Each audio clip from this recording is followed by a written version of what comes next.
And Renee Gurneau is Anishinaabe from the Ojibwe Nation, and she was the previous president of the Red Lake Nation Tribal College, and she's developing Anishinaabe Traditional Knowledge Institute, and she's always embraced the importance of lifting up Indigenous knowledge in the work that we do.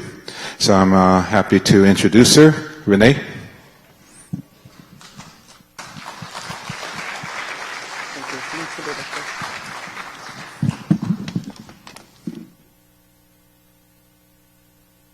Miigwech Tam.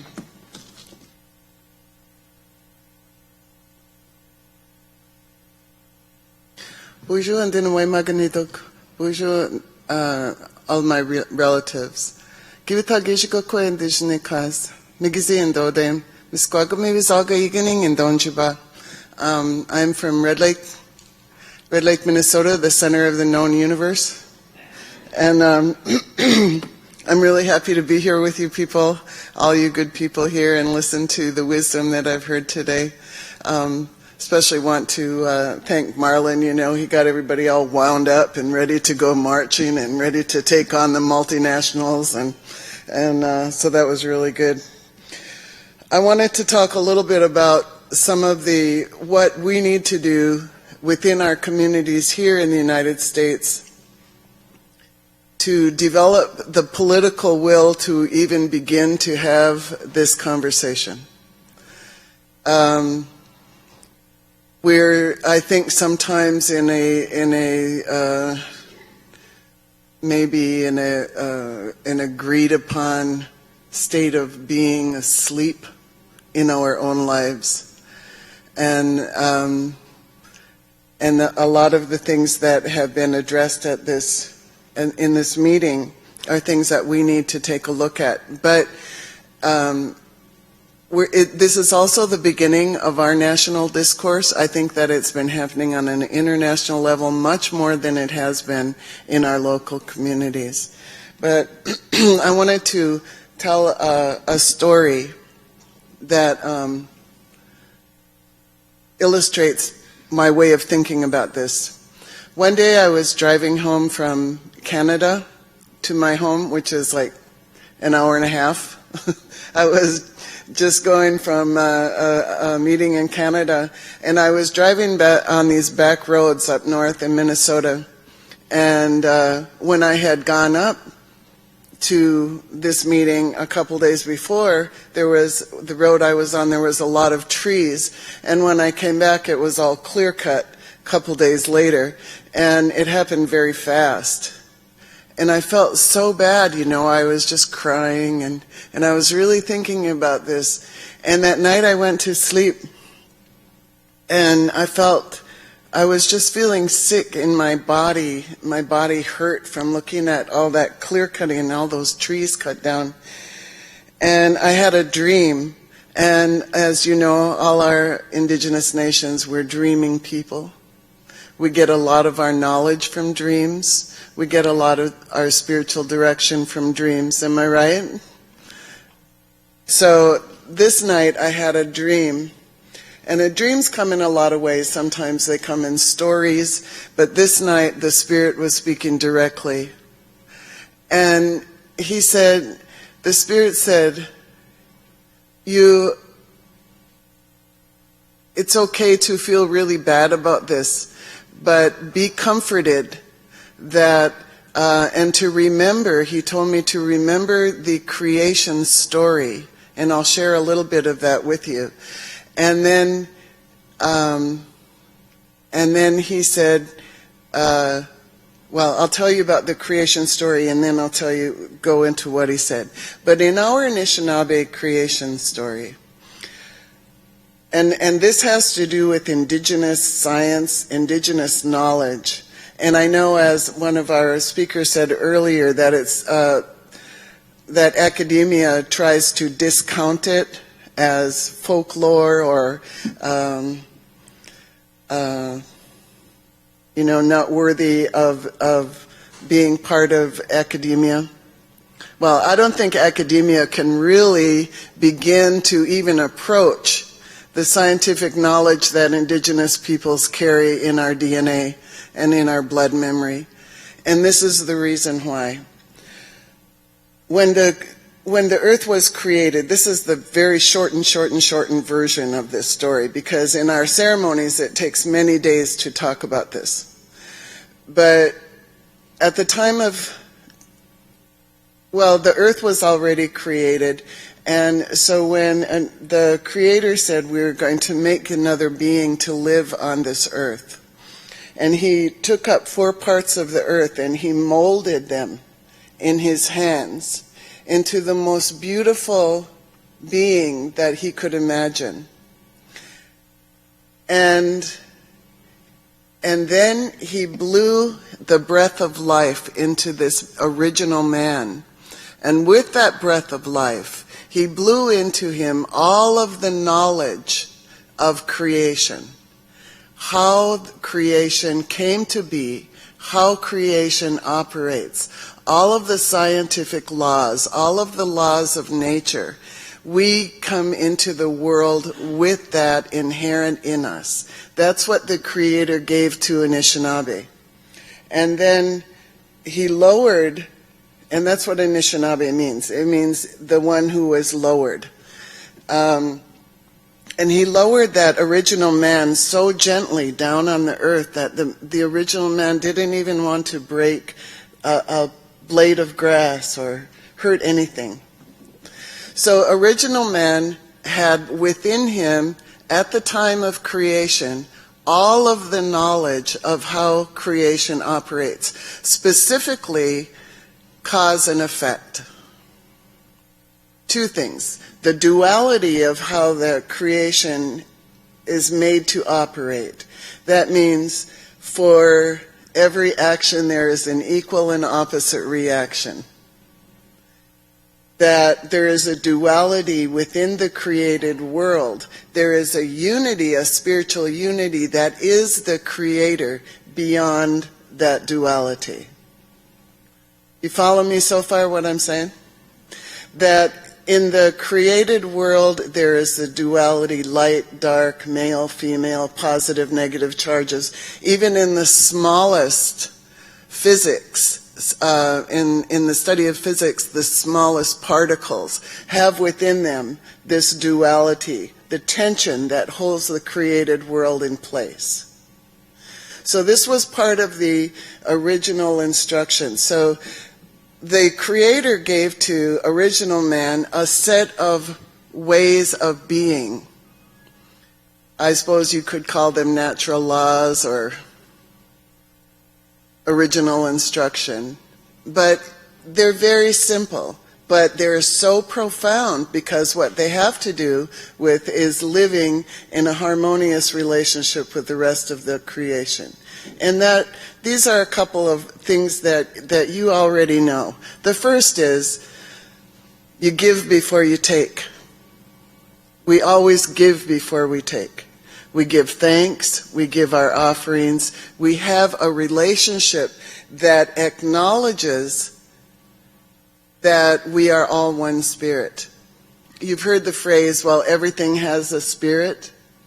That's not really it. It's that everything is spirit. Everything is that one Creator of which we are individual manifestations.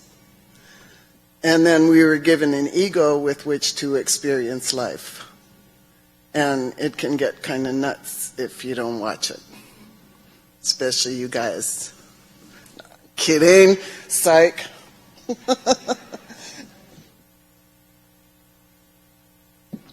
So we were given all of this incredible knowledge and this really profound knowledge that the Creator has, that the Creator is.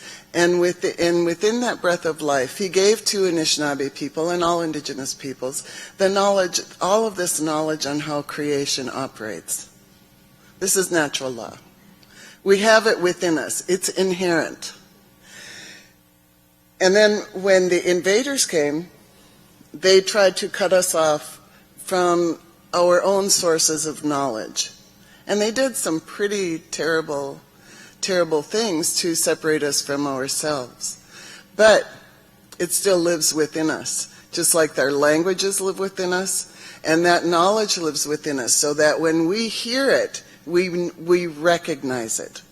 We know it again, like that word recognize. It means that we know it again when we hear it.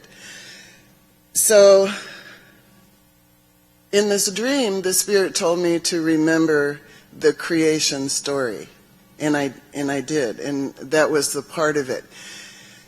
To remember that we are, Indigenous peoples, the Anishinaabe people, are made of the earth herself.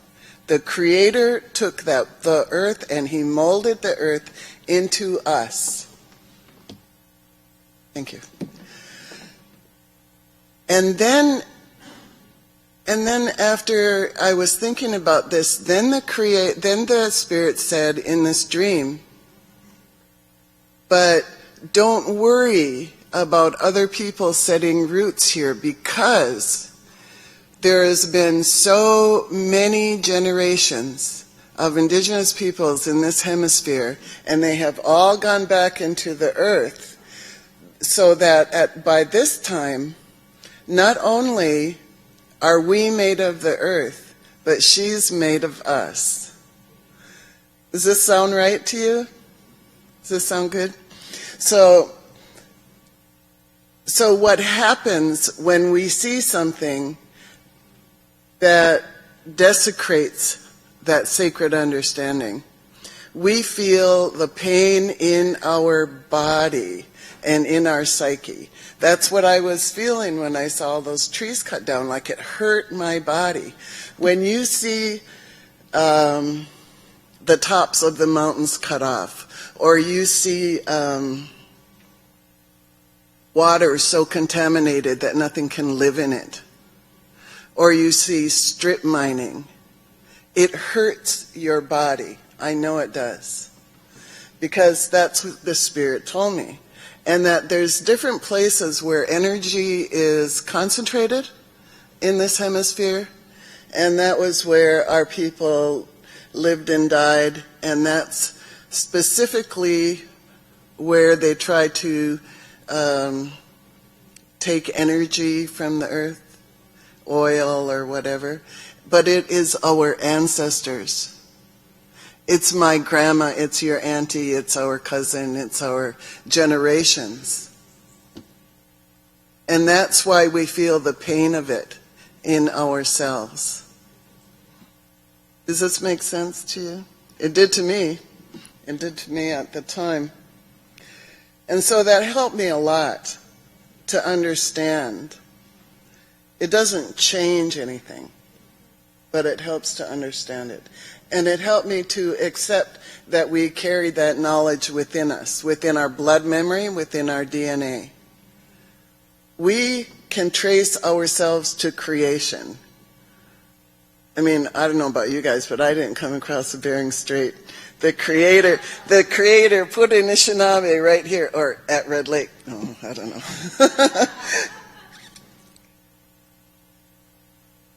So,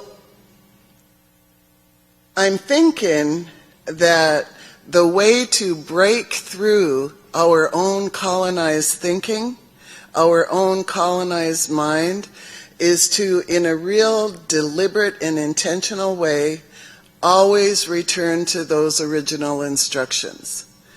And to embrace that higher consciousness and that higher intelligence and that really deep, profound scientific understanding of creation, and to stand in that strength.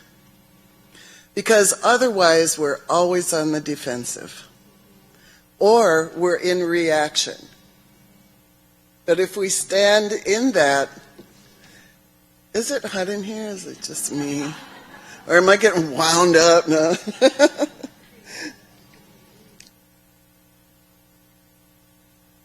So I'm thinking that that is the way to break through that. But it takes a lot of courage. Decolonizing your own thinking is not for the faint-hearted. It requires a lot. And it's full of grief. And it's full of sorrow. individually and as a people. Because we have to look at how our own thinking is like that. How do we perpetuate that oppression within our own minds and within our people, within our communities? And then to address it in communities who already believe in some kind of way that if you, in our own native communities, in our own native governments, that if you start talking about the rights of Mother Earth, you're going to interfere with the rights to economic development. And so you're already, because if you want to decolonize your own thinking, you are already in opposition to tribal governments. But there's really kind of no other way. The spiritual is the political for us. It has to be one and the same. Otherwise, we'll end up doing things that's not in our best interest politically. We'll end up commodifying, or, we were talking the other day how commodification or objectification of the natural world is the foundation. Commodification is the building block, it is the cell, it is the foundation of capitalism. To change that sacred relationship is what allows for the desecration of the sacred. To make it less than, to make it other than, to make it other than that sacred spirit that we all are. So the earth and all of the cosmos, all of the natural peoples, all of the animals, the plants, the four-leggeds, the swins, they're all one spirit. And so our understanding, our understanding of cause and effect is that if you do something here, you have to be thinking of how it's going to impact the rest of creation. Everything that you do. But commodification and objectification and making something dead allows for you to not live in that responsibility. Does this make sense what I'm saying? You have to let me know, otherwise I might think I'm insane. Is it okay? Someone said right on, so I go, yeah, right on, okay. I need to hear it. So I am thinking that in our Anishinaabe way, in our history, in our philosophy, in our cosmologies, we have such profound intelligence. We have Anishinaabe intelligence, indigenous intelligence. And this one friend of mine, Jim Dumont, he always says, "Are you in your right Anishinaabe mind? Are you in your right indigenous mind?" It's a real challenge, right, to be thinking that way. And I'll go, "No, I was just in my capitalist mind, but I'm coming back. I'm working my way back." Nobody is not in relation to colonization. You could be living in the Daewin Lodge and just speak only your language and never see anything but Native people, and you would still be in relation to colonization. And it's a brutal beast, but we have to face it. But one of the things that is extremely painful for me as an educator is the resistance that we run into in our own communities. It's really wonderful to come to a gathering like this where everybody is sort of pretty much, one-minded. But trying to put these into effect in our own communities is very, very difficult. Because a lot of our people believe what they've been told, even against what they know inside themselves. So when you are in that kind of conflict with yourself, you can get sick. And our people are not aging well, so you know we are living in a contradiction, spiritually. We have prophecies in our Anishinaabe tradition.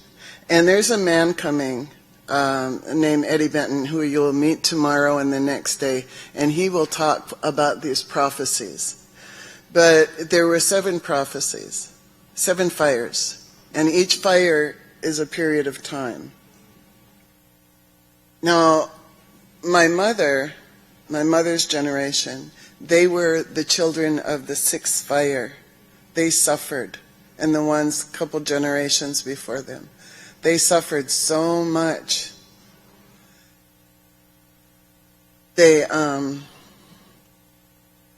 They were, just slaughtered, and they were taken from their homes and brutalized in ways that we can hardly even imagine. But we still carry the effects of it. That's, internalized oppression. We carry that sorrow within us. And I know people are getting hungry, and there's a lot to talk about with these prophecies, and we'll talk about them some more throughout this next few days. But where we are right now is in the 7th fire. And according to our prophecies, and what that means is that we are at a time of the change of consciousness. It doesn't mean the end of the world, or 2012, the end of the world, or anything like that.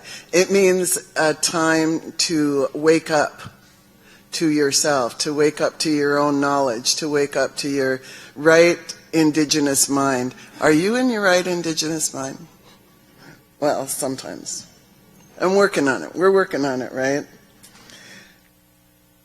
And we have a lot to draw from with this Indigenous knowledge. We have, the last couple of 100 years have been really, really sorrowful for us.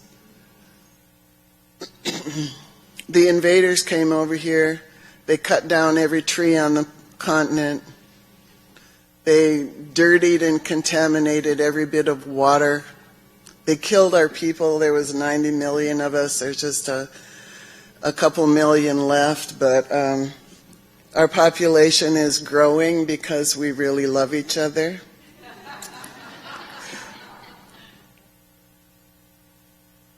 But I want to say to you that my message to you today is that we have had a few 100 years of some really serious oppression, agony, sorrow, brutality, and all of that.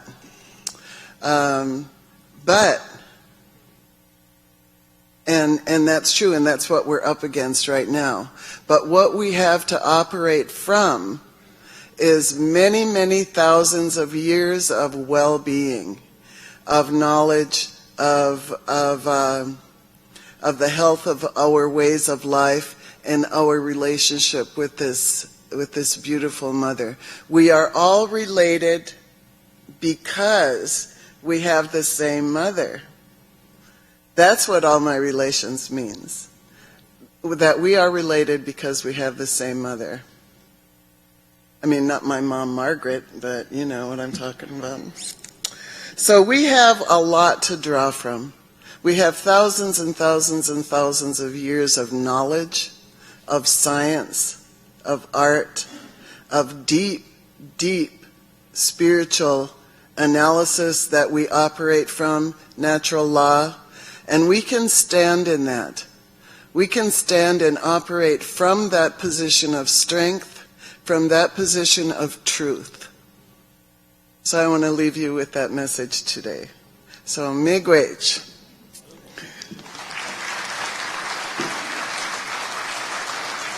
I just have one announcement, a really fun one, that there was going to be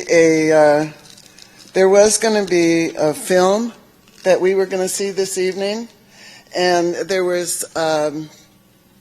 there were some problems with it. So instead, we're going to have a film festival with the 1491s. Hey, woohoo! They are our sons. They're truly warped. We're so proud. Yeah, thank you. Thank you very much. Let's give all these speakers another hand of applause.